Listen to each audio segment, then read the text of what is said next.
Graças a Deus. Que o Espírito Santo, em o nome do Senhor Jesus, venha abrir o entendimento de todos os participantes dessa programação, para que ninguém fique sem entender a palavra e a vontade de Deus para a sua vida. Graças a Deus.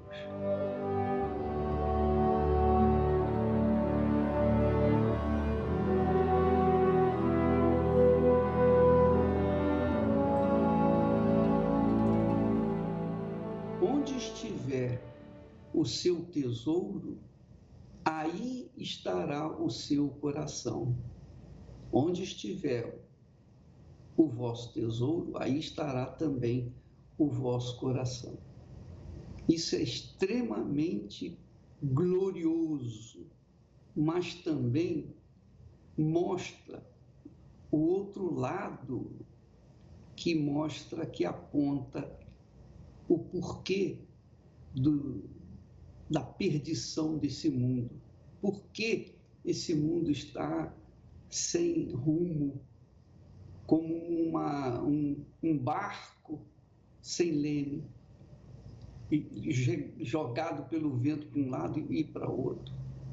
Porque as pessoas não se têm dado conta de que elas só podem ser salvas, elas só podem herdar a vida eterna, elas só podem garantir a eternidade delas quando elas observam e aplicam a palavra de Deus em suas vidas. Jesus fala aqui que onde estiver o tesouro, estará também o coração. Então, se o tesouro está na mãe, no pai, no filho, na filha, no marido, no namorado, na noiva, se o tesouro estiver no carro, no automóvel, na sua casa, nos seus bens, seus patrimônios, no seu dinheiro, na sua capacidade intelectual, onde quer que o seu tesouro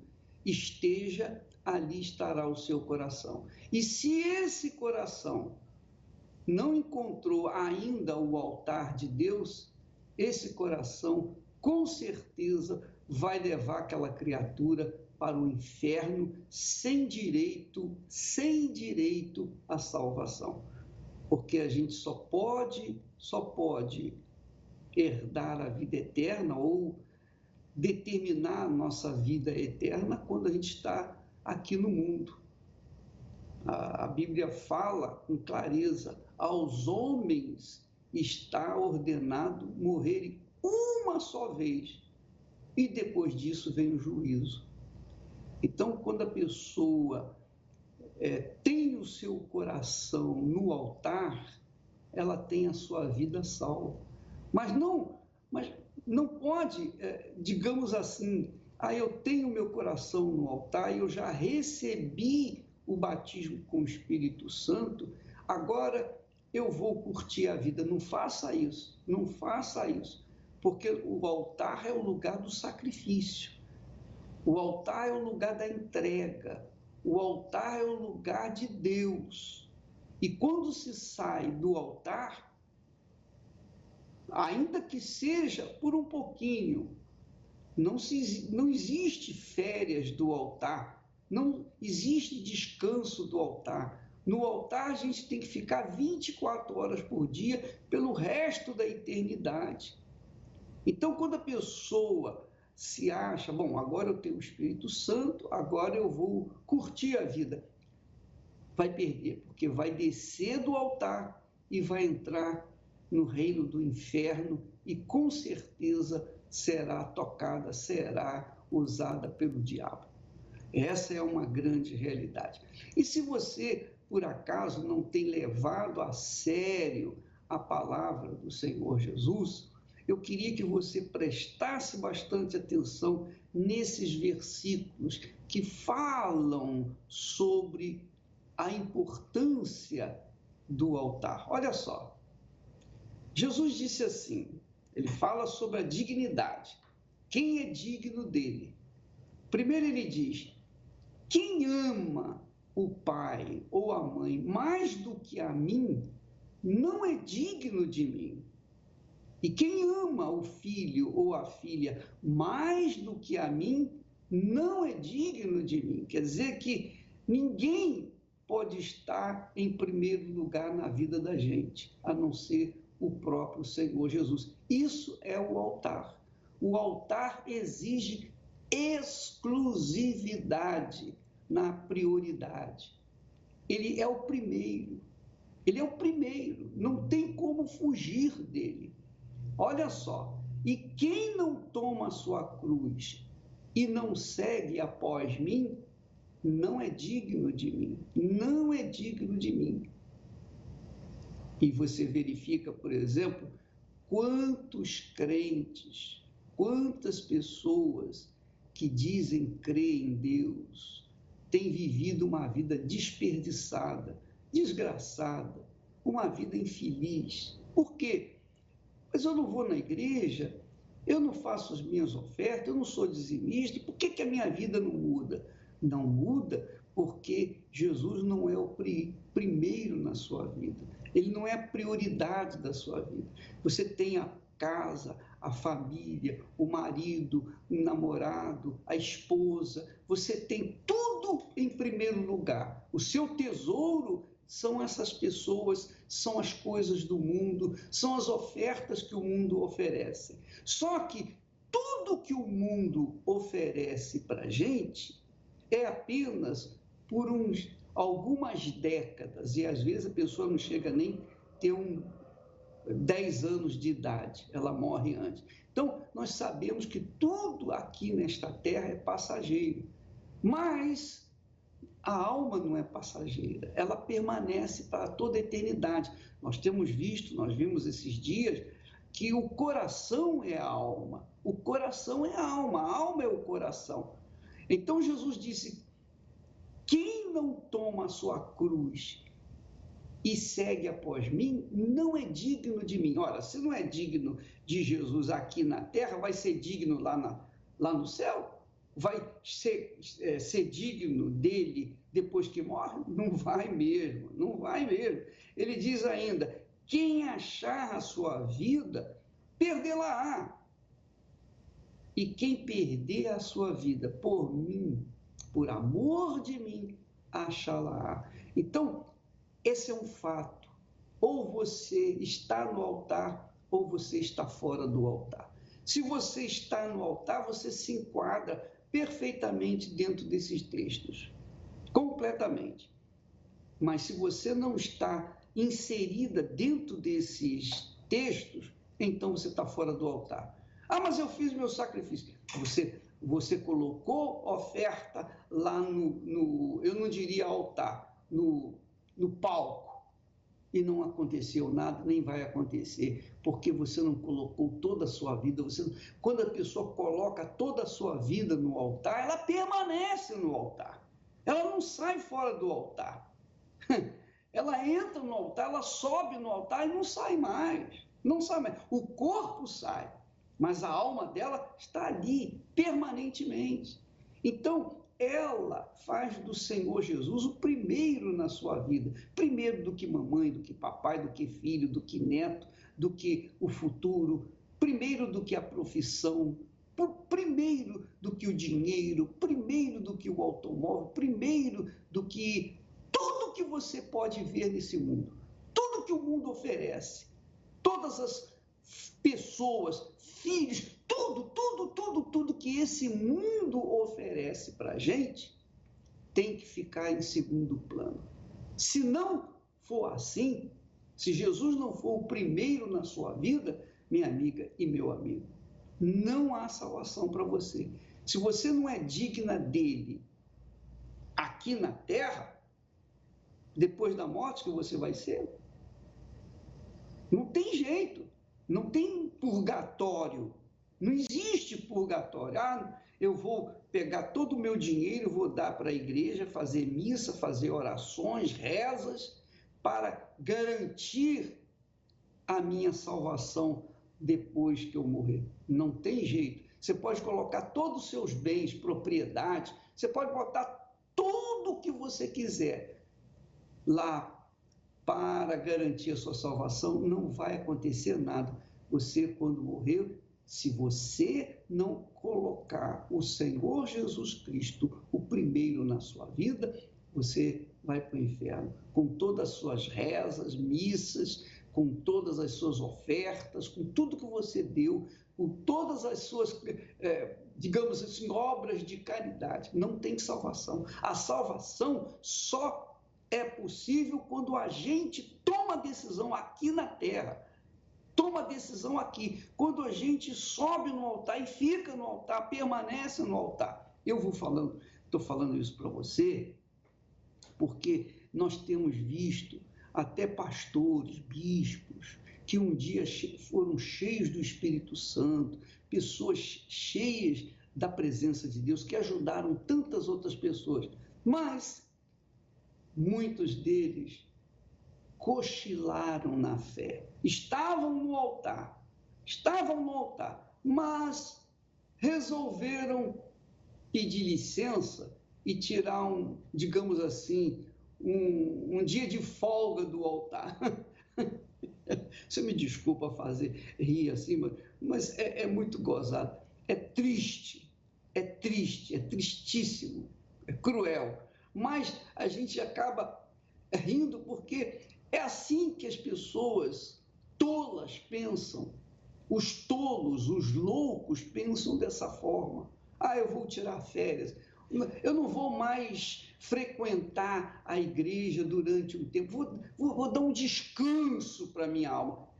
Aí é que está. Essa é a voz de Satanás. Satanás trabalha com sentimento. Ele usa o coração humano para fazer a pessoa sentir vontade disso, sentir vontade daquilo que desagrada a Deus. É claro, quando você deixa o altar, quando você sai um pouquinho do altar, você perde o direito à proteção do altar. É como diz o texto sagrado, você conhece o Salmo 91, aquele que habita no esconderijo do Altíssimo. O que habita é aquele que fica, que permanece. Não é o que vai no esconderijo do Altíssimo e sai, não. Diz o texto bem claro, o que habita no esconderijo do Altíssimo. O esconderijo do Altíssimo é o altar. Quem habita no altar está seguro, tem a proteção divina. Quem habita no altar está firme, alicerçado na rocha. Venha o que vier, venham os problemas que vierem, nada vai abalar aquela criatura, porque ela está sob as asas do Altíssimo. Então, minha amiga, não basta que você saiba, meu amigo, não basta que você saiba que aquele que habita no abrigo de Deus, a sombra do Senhor descansará. Não, você tem que estar lá. Você tem que estar lá. Eu tenho que estar lá. Eu não posso tirar férias nem um dia, nem uma hora, nem um minuto, nem um segundo do altar. Aliás, é o que o diabo tem feito nos dias atuais. Quando manifesta na igreja, o pastor manda ficar de joelho, faz isso, faz aquilo, e ele obedece.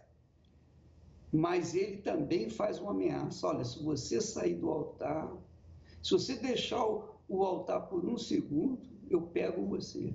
E é um fato. Então, pastores, bispos, obreiras, obreiros, pessoas que eram da fé, deixaram a fé por um momento, para se divertirem com o mundo. Pronto, perderam. E para voltar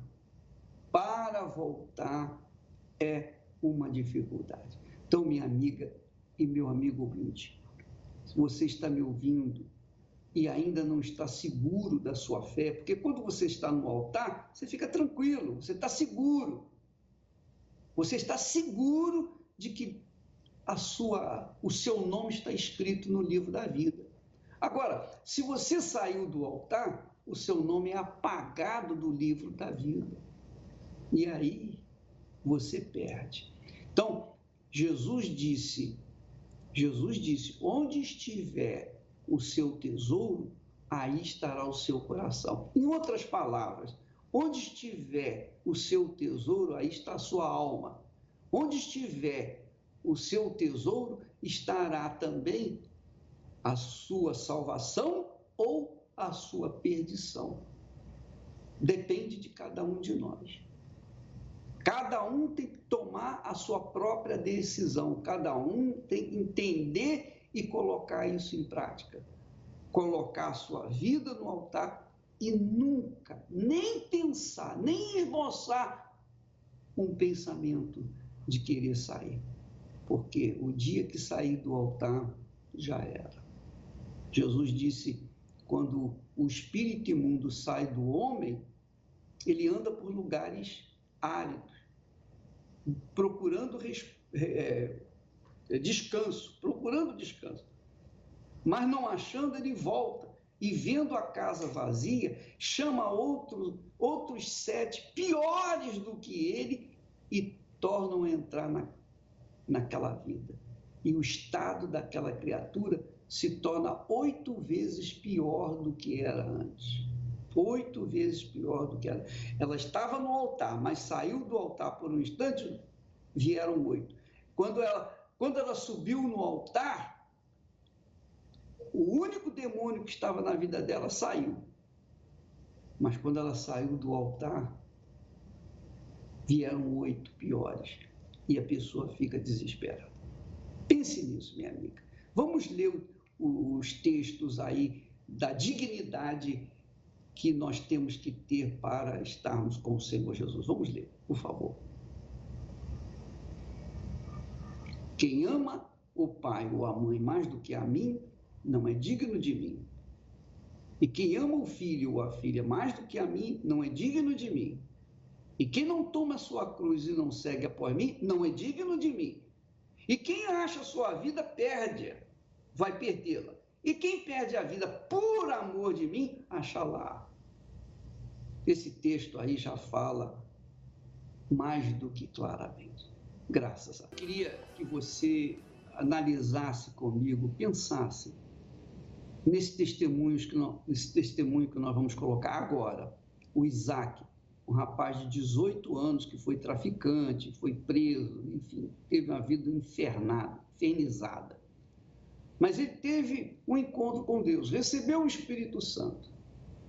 Ele teve uma transformação de vida, porque o Espírito de Deus está buscando pessoas sinceras. E essa música que nós ouvimos agora, ela diz muito a respeito da sinceridade. Então, preste atenção àquilo que Deus fez na vida do Isaac, para você avaliar a sua própria vida.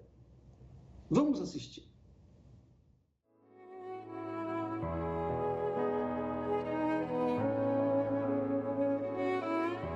Meu nome é Isaac e eu nasci numa família destruída. Quando minha mãe estava grávida de mim, ela tinha 15 anos e o meu pai era traficante, tinha 30 anos. E ele era chefe de uma boca de fumo, da onde eu morava. E a minha mãe também fazia pequenos furtos, assaltos e também traficava. E eu logo na barriga dela, ela já usava drogas comigo lá dentro. Logo depois do meu nascimento e mais 2 irmãos, ela começou a usar crack. Então ela nos deixava sozinhos dentro de casa. Ela não acompanhava a nossa infância, ela não cuidava direito, por conta da droga. E o meu pai decidiu largar o crime para cuidar da gente, trabalhava e só voltava à noite. E os vizinhos, muitas das vezes comovidos com os choros da gente, na época eu com 2 para 3 anos, eles cuidavam da gente até um certo ponto que não deu mais. Eles chamaram conselho tutelar, na onde o meu pai e a minha mãe, sem condições, perderam a nossa guarda.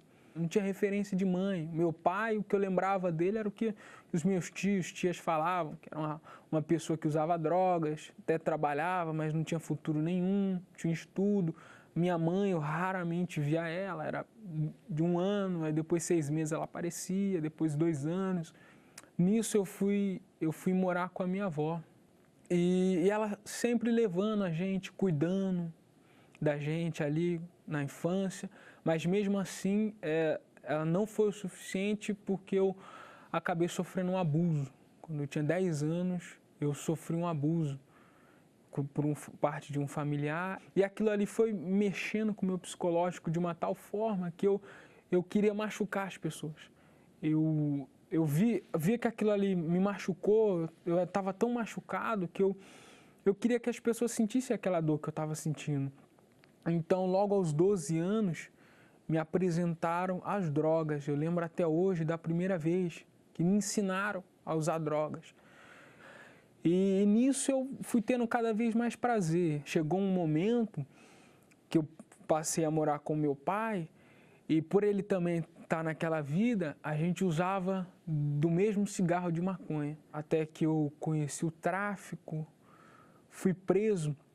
Pela primeira vez, nós formamos uma quadrilha e partimos para um assalto. Nós cometemos, se eu não me engano, 2 ou 3 assaltos naquele mesmo dia. E à noite, sem esperar nem nada, a polícia invadiu o local onde a gente estava e eu, sem reação, acabei sendo preso. Fui reconhecido pelas vítimas aos 14 anos. Minha primeira passagem, um assalto à mão armada e formação de quadrilha. Pela primeira passagem, eu fiquei pouco tempo, mas logo depois que eu saí, eu já voltei com mais força. Ou eu entrar de cabeça naquele mundo ali, eu tinha prazer, era prazeroso para mim.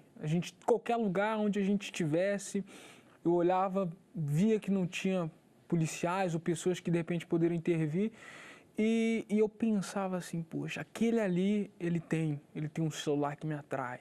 Aquilo ali eu vou ter um dinheiro a mais, eu quero ver ele tirar a carteira e me dar. Eu quero tudo que ele tem. Eu fazia pela droga para ter o dinheiro, para ostentar, sim, mas era algo, uma mente criminosa, pode-se dizer. Aquilo ali me satisfazia. Era uma forma de preencher aquele vazio que eu tinha devido a tudo aquilo que eu tinha passado. Poucos meses depois, eu fui preso de novo, com 14 anos ainda, e foi um outro assalto. E naquele eu fui preso, levado à Fundação Casa. Eu só fui cair a minha ficha quando eu estava lá dentro. Eu achei que seria como outro, poucos dias e depois ia sair e voltar a cometer novamente. Mas quando eu cheguei na Fundação Casa, aquele lugar, aqueles garotos ali, que caiu a minha ficha, eu falei, puxa, agora eu estou aqui dentro. E ali eu nunca me imaginava, passou um filme na minha mente do que aconteceu lá no passado, com a minha mãe, com os meus pais, o abuso. À noite era onde vinha aquela angústia, aquele medo. Poxa, eu estou aqui, longe dos meus pais, um garoto com 14 anos. Era uma noite atrás da outra, mais angustiante. Até que eu fiz uma oração. Poxa, meu Deus, me tira daqui. Mas era uma súplica da minha alma, porque ela estava já cheia daquilo ali. Aquilo ali já não estava fazendo mais bem, como se ela estivesse intoxicada de tanta maldade, de tanta crueldade, de tudo aquilo que eu estava fazendo. E até que depois dessa oração, foi passando-se os dias, eu fui julgado. E Deus me respondeu. Ele, de uma forma que eu nem imaginava, ele trouxe os voluntários do trabalho da Fundação Casa lá para dentro. Um daqueles voluntários, ele falou assim, olha, ele sabe que se ele morrer agora, a alma dele não vai subir, não vai ter a sua salvação. E eu não perdi tempo, isso aconteceu na sexta-feira, a reunião era no sábado. Eu fui. Eu falei, não, eu quero uma vida nova. Eu lembro que no primeiro dia eu me batizei, eu pedi para me batizar, porque eu sabia que aquilo ali não ia me render mais futuro. Eu subi daquelas águas um novo Isaac. eu subi diferente. Eu já não queria mais as drogas, eu já não queria mais o tráfico, o roubo. Aquilo ali não fazia mais prazer, não me trazia mais prazer.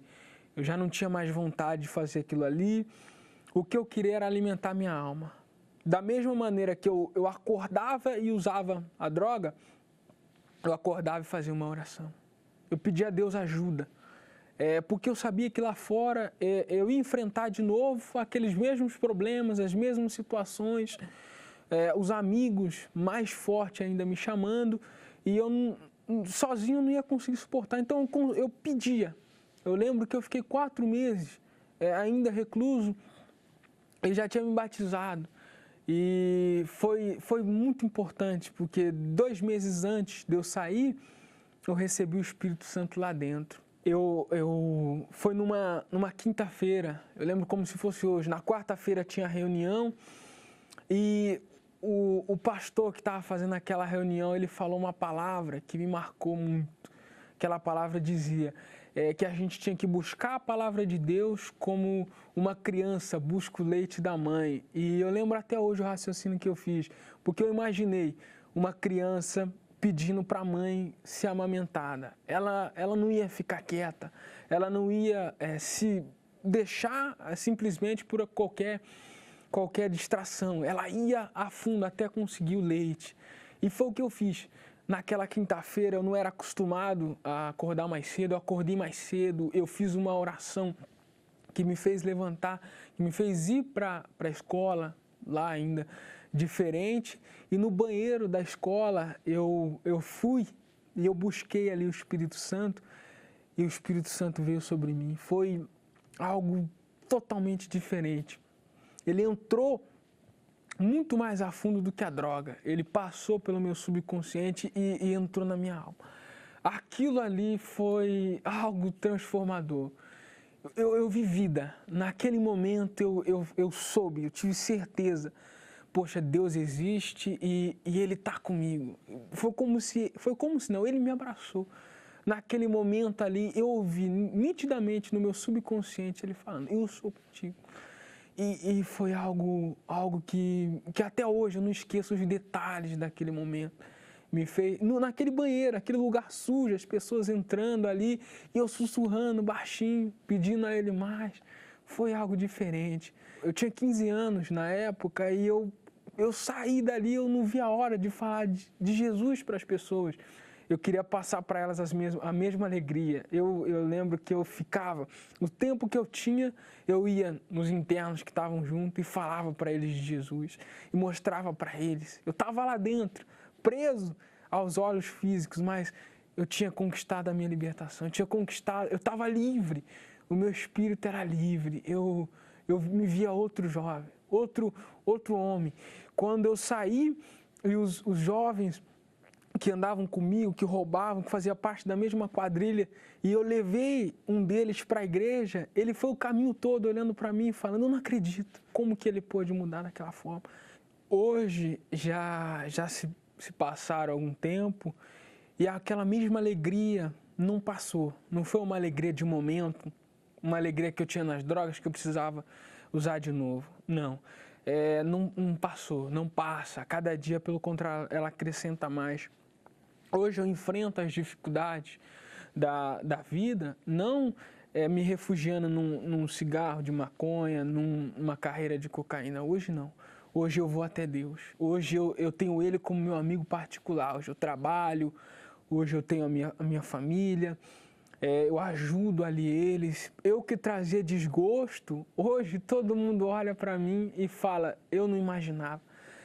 Pensavam que eu ia ter o mesmo futuro dos meus familiares, preso na penitenciária, e hoje eles olham para mim e não acreditam. Fica uma interrogação na cabeça deles. Poxa, como que pôde haver essa transformação? Eu via ele perturbado, sem perspectiva de vida, sem futuro, sem querer estudar, e hoje uma nova criatura, uma nova pessoa. As pessoas que trabalham comigo veem que hoje eu sou dedicado, hoje eu me empenho no que eu faço, hoje eu sou diferente. E eu tenho a mais absoluta certeza de que aquele que que da mesma maneira que se entregou, seja para os vícios, seja para o que quer que esteja passando, se entregar para Deus, de fato e de verdade, Deus vai causar essa mesma transformação, essa mesma mudança, esse mesmo milagre. Ele dá vida. Enquanto esse mundo só oferece morte, Deus traz vida. E hoje eu tenho essa vida e não abro mão dela por nada. É o altar. O altar é o Senhor Jesus fisicamente falando. É o Espírito Santo fisicamente. Todo mundo pode ver o altar, mas o espírito do altar só entra naquelas pessoas que são sinceras, verdadeiras, transparentes, sem maquiagem, sabe? Sem nada que possa impedir ou maquiar aquela entrega. Nós temos esse rapaz, o Isaac, mas também temos um outro rapaz também que era também traficante e que também foi transformado, é o Lucas Gabriel. Vamos assistir o seu testemunho.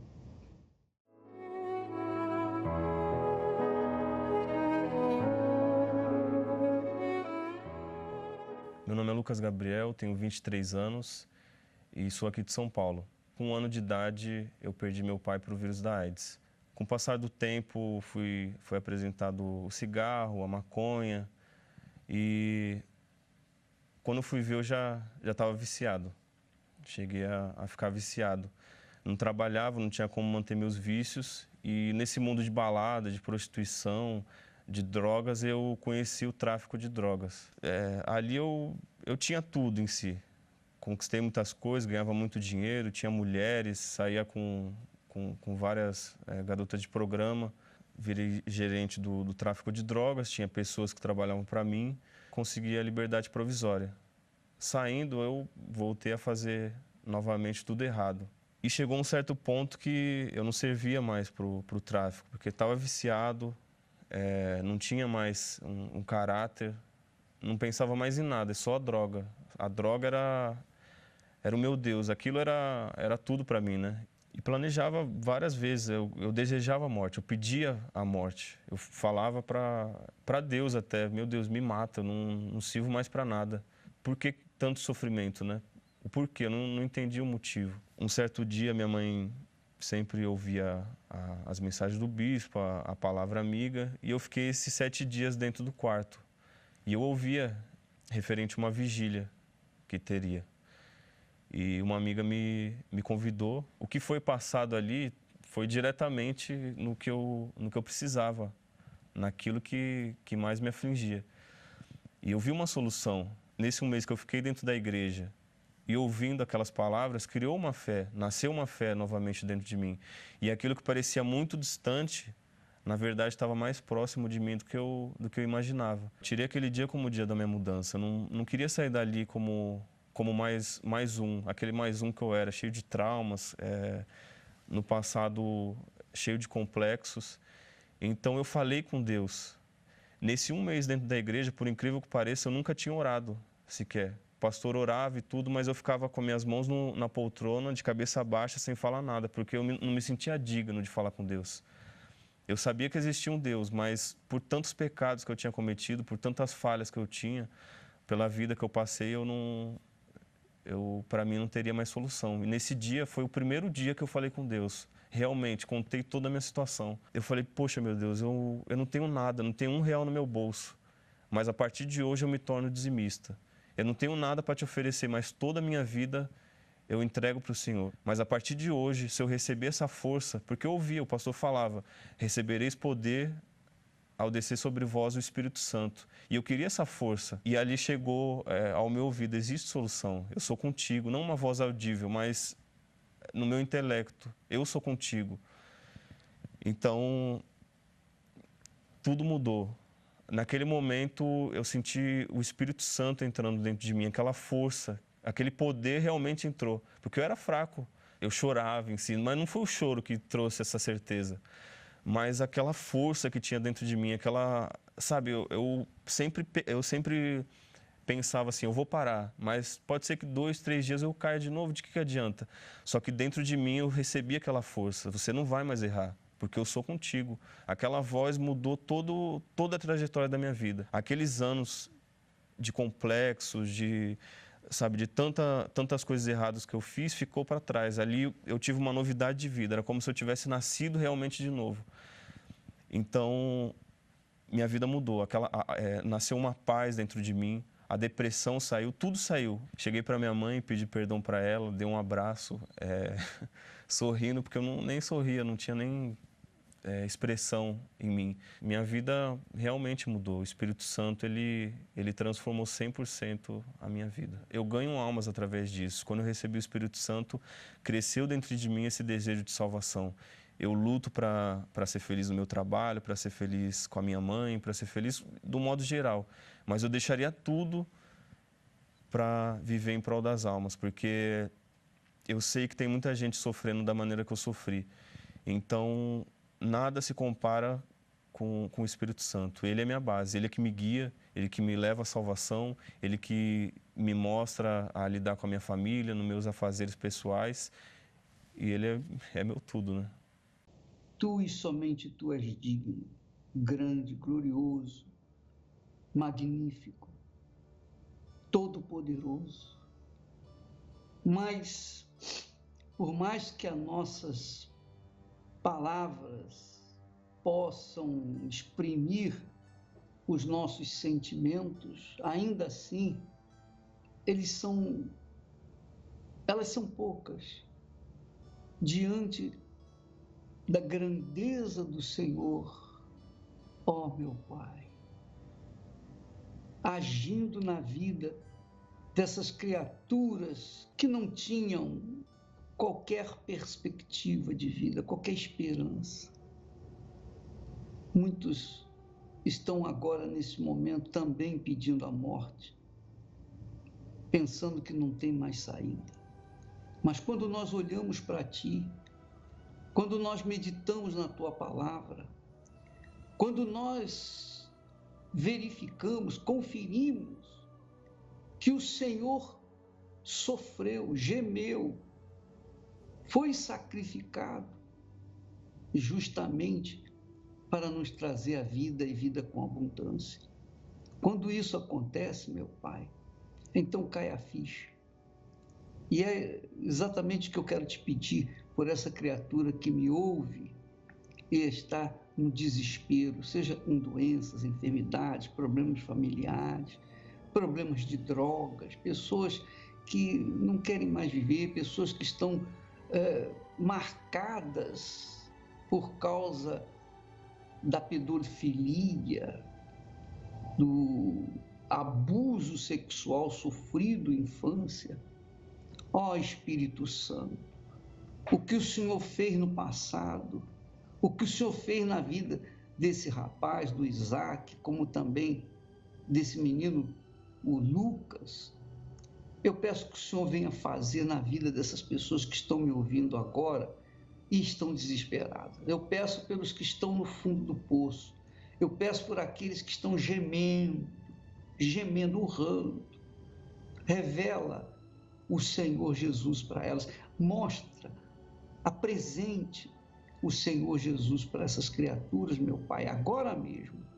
Cura os enfermos, liberta os cativos, sejam eles curados agora, sejam eles libertos agora do espírito da escravidão, do espírito deste mundo, para que então a Tua glória, meu Pai, seja manifestada na vida delas e haja então, meu Senhor, muito mais do que palavras para Te adorar, mas a própria vida da pessoa venha testemunhar de que o Teu Espírito está ali.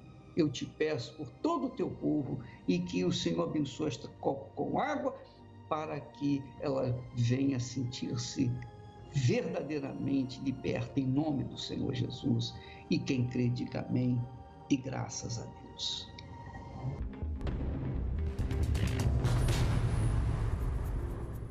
Meu nome é Viviane Pires, eu tenho 33 anos, sou formada em Direito e eu tive várias experiências negativas né, eu ouvi muito falar da Igreja Universal.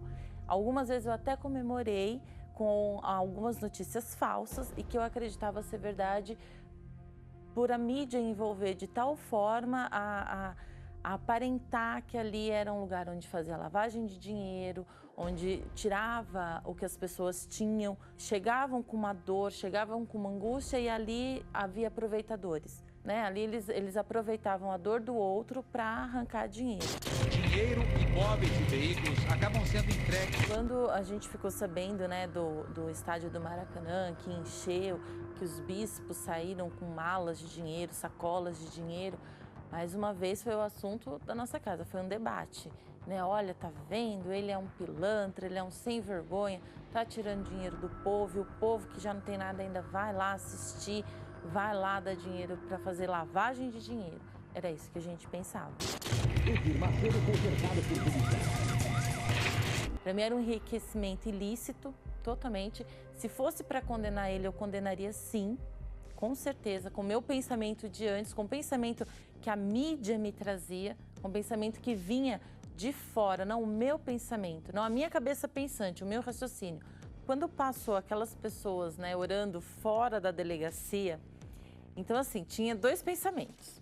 Estão pagando, tá vendo? A igreja tem tanto dinheiro que está pagando para esse povo ficar aí. E ao mesmo tempo vinha o pensamento, mas quem ia se propor a um papel tão ridículo? Então assim, por mais que as evidências fossem claras, a gente ainda preferia pensar o negativo, né? Porque era o que a mídia nos trazia. Então, mediante um episódio, né, muito triste da minha vida, a gente passou a procurar ajuda em todos os lugares.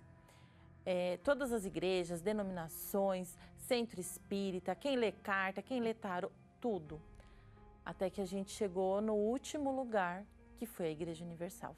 A gente chegou com um vazio tremendo, que era o vazio da perda e, consequentemente, uma vida econômica assim, horrível, porque o sustento, quem mantinha era o meu pai.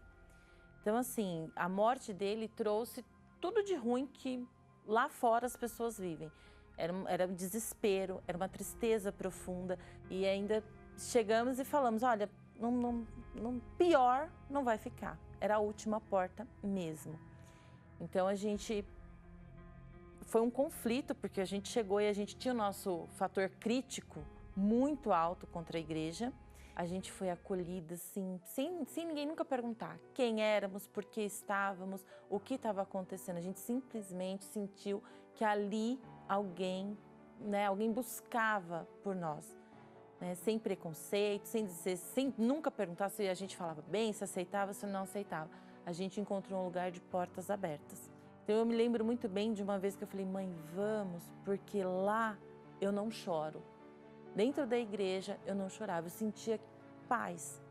Então, mesmo com a crítica, né, e vendo aquele acontecer, aquele agir dentro de cada uma de nós, a gente passou a vir e por algumas vezes até esconder que vinha, porque eu tinha vergonha de dizer que eu ia na Universal. Assim, como que eu vou dizer que eu vou na Universal? Então eu tinha vergonha, às vezes eu falava, você vai na Universal? Eu falava, não, disfarçava. Eu falava, não vou, você estava passando em frente. E aos poucos a nossa vida foi transformada.